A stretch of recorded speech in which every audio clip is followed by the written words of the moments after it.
Hello, third grade. We have a very exciting day ahead of us, which is printing our stamps to see how they turned out. So I have a bunch of new materials in front of me right now. Let's talk about what everything is. So I have a piece of paper that I'm just going to use as a placemat to help keep the table nice and clean. This big metal piece right here is called a bench hook, and it hooks onto the table, and this is where the ink is going to go. This is called a brayer, and it looks like a little roller that you would use to put paint on the wall. That's what helps spread our ink out onto our stamp. We do have black ink, so it's a little bit thicker than paint, and ink is used especially for this printmaking process. I also have my stamp with me and a piece of paper that's just a little bit bigger than the stamp.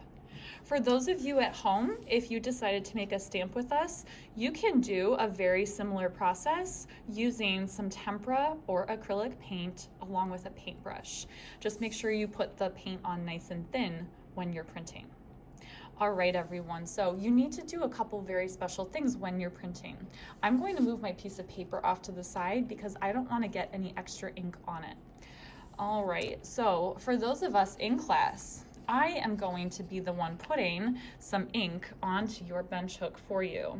Whoops, there's some extra liquid in there. Sorry about that. All right, so it's going to be in a nice line just like this. In order to roll your ink out, you're going to take your brayer. You're going to dip it into the ink so that you have a single line just like this. And then you're going to roll.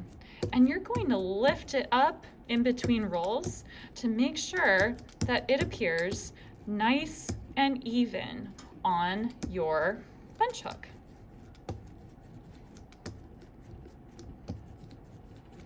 All right, so I have a nice dark area of ink right here, and perhaps you can hear this sound. It sounds a little bit like Velcro pulling apart.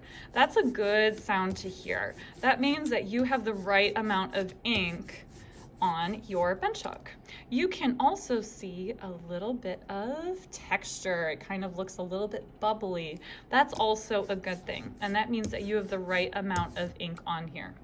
All right, so when we're ready, we're going to take our stamp. I have it over the placemat to make sure that I keep my table nice and clean, and then you're going to roll directly on top. And you're going to notice the lines that you push down with your pencil are staying white. That is how it's going to print. As you keep rolling in your block of ink right here, the texture and the noise are going to disappear. Whoops.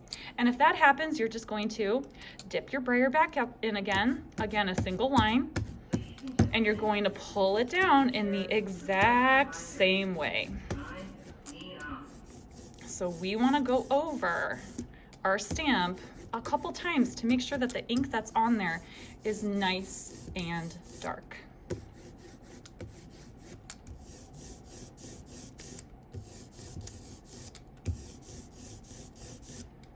All right, everyone, I think we're ready.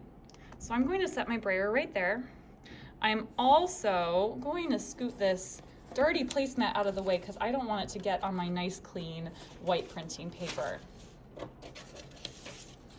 All right, so I have my printing paper down right here very carefully.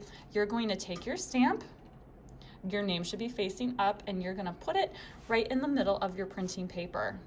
Press down gently with your hands. Go ahead and flip it over, make a fist, and we're going to rub our paper all over.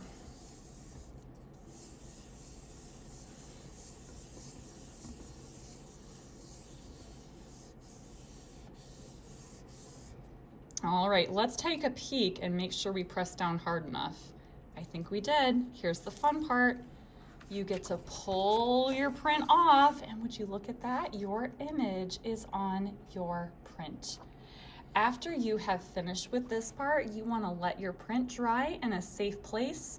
We're going to do one more thing with our prints next week in order to finish with our project. Good job, everybody.